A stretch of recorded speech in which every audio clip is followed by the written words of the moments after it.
Christian women are taught to watch out for pride, and we should.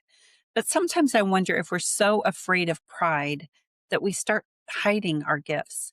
Maybe we've thought things like, I don't want people to think I'm promoting myself, or if God wants this to happen, it's going to happen, or there's 100 other people doing the same thing better than I ever could.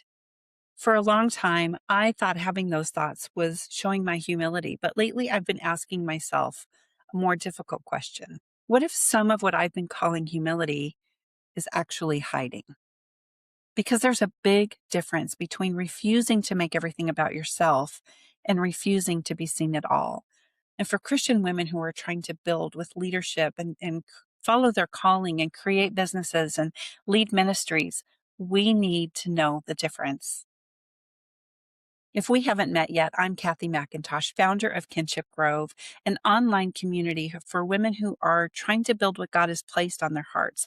They're following their calling, they're building the businesses. And we talk about all of the inner thought life that goes along with that. So often I see the tension between humility and visibility start to show up. Here's something I've noticed. Christian women have no problem encouraging other women to follow their calling.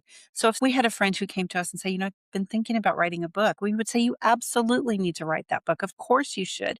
You can do this. And we would be her greatest cheerleader.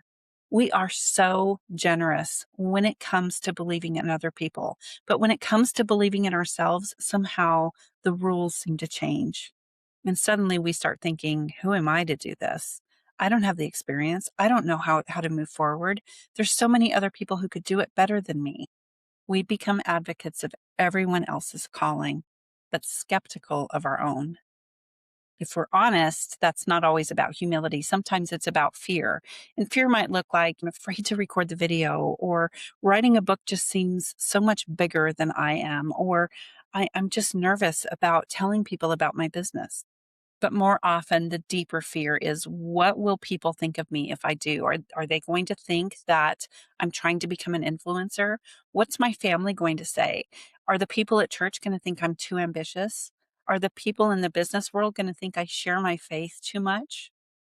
Or maybe we think, what if it works? And then I'm going to have to always be visible. Sometimes we're less afraid of failing and more afraid of being seen giving it a try.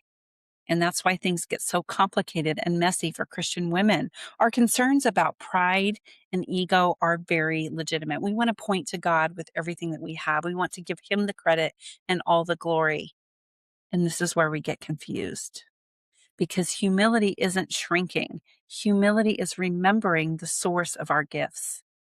That's a distinction that's really changed the way I think about all things business and all things marketing, because humility doesn't require that I pretend to be less capable than I am, or it doesn't mean that I have to deny the experience that I've been given or the hardships that I've had to endure.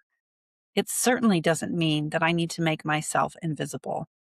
Humility remembers the source of the gift and stays in tune with what God wants us to do with that gift and who He wants us to help. So instead of saying, I don't want to step into visibility, maybe we need to look at this a little bit differently and think, if I've been given something to share, how can I help people find it? Imagine for just a second that somebody gave you a gift. It was wrapped in beautiful packaging with a lovely bow. And they said, hey, I need you to give this to someone. Will you do it for me? And you would say, of course, I'd love to deliver this. And then all of a sudden you start second guessing and you think, well, I don't want anyone to think I'm taking credit for this gift that I'm delivering. Or, somebody else could probably deliver it faster. Someone else lives closer than I do. And so you put the gift on a shelf, and pretty soon other things get put on top of it and the gift becomes hidden. The problem isn't that you never delivered the package. The problem is that somebody really needed that gift. And that's how I've started thinking about the talents and the calling and the passion that God has given to us. What if the primary question isn't whether or not you're comfortable sharing what God has given you? What if the bigger question is, who's supposed to receive it? Whose life could be better because I've shared something with them? And this is where marketing started to look entirely different from my perspective. And I know marketing can be a really difficult word for Christian women because it does mean visibility. It means putting ourselves out there. It means potentially looking like we're promoting ourselves. But what we're really doing is helping people find us so that we can use the gifts we've been given to help them and to serve them. People cannot receive help that they cannot find. So, at its best, marketing is stewardship. It doesn't have to say, look at me, or I'm better than anyone else, or I don't have to puff myself up to be something that I'm not. I can be true to myself, I can be true to my calling, and I can be true to God by just making myself available and doing what it takes to make sure the people who need me can find me. This all gets really tricky because staying humble and pursuing humility sounds so very spiritual at times. There's three questions that help us expose the difference between humility and hiding. The first question is, am I waiting because God has asked me to wait and it's an act of obedience?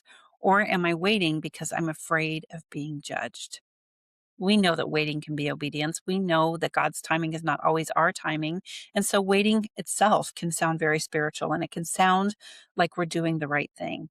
But fear can sometimes imitate patience. And we don't want to stop just because we're afraid that someone else might be judging us or afraid of what they might think. So ask yourself honestly, if I knew that no one was going to criticize me, would I still feel like God was asking me to wait? The answer to that question might surprise you. The second question is, this fear, this hesitation, helping me serve, or is it helping me avoid discomfort? It's always uncomfortable to step into something new. And when we can stay others focused and remember that we are here to serve them and to help them through a problem that they need our assistance with, it changes everything. So ask yourself, is this helping me stay comfortable or helping me serve her better? The third question is my hesitation an act of faithfulness or because of someone else's opinion of me? This one can sting a little because sometimes the fear of judgment by people that we know and love can keep us from doing the very thing that God has called us to do. We start to carry the imagined opinions of people who are not even in the room. We're giving influence to somebody who was never invited to step into the calling with us.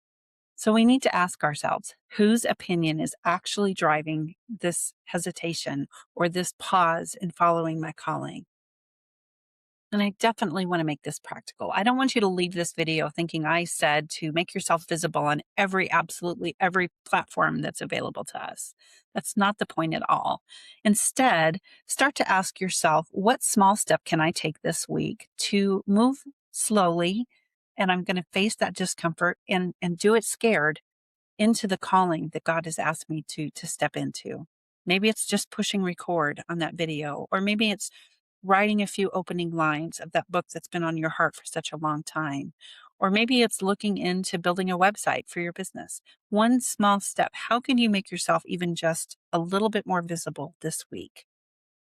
You don't have to prove yourself. You don't have to know all the things. You can just make yourself available. You can tell someone that you meet, I can help with that. Or you can say, I've been through something similar. Even those small steps, opening your mouth, sharing a little bit more of you, can be that faithful step of visibility that you need. I don't know if the tension between visibility and humility is ever going to calm. I don't think it will. I still have moments when it's so much easier just to stay comfortable. Fear can just so quickly push aside some of the longings that I have to serve God and to serve Him well. Remember that humility isn't shrinking. It's not pretending that your gifts don't exist or that your experiences don't matter. Humility is remembering the source of your gifts and remembering how He's called you to use them for your good, to help other people, and always for God's glory. Remember that visibility can be stewardship because someone out there really needs your help. People cannot receive the help that they can't find. So maybe just this week, instead of asking yourself, how can I keep from feeling like I'm self-promotional?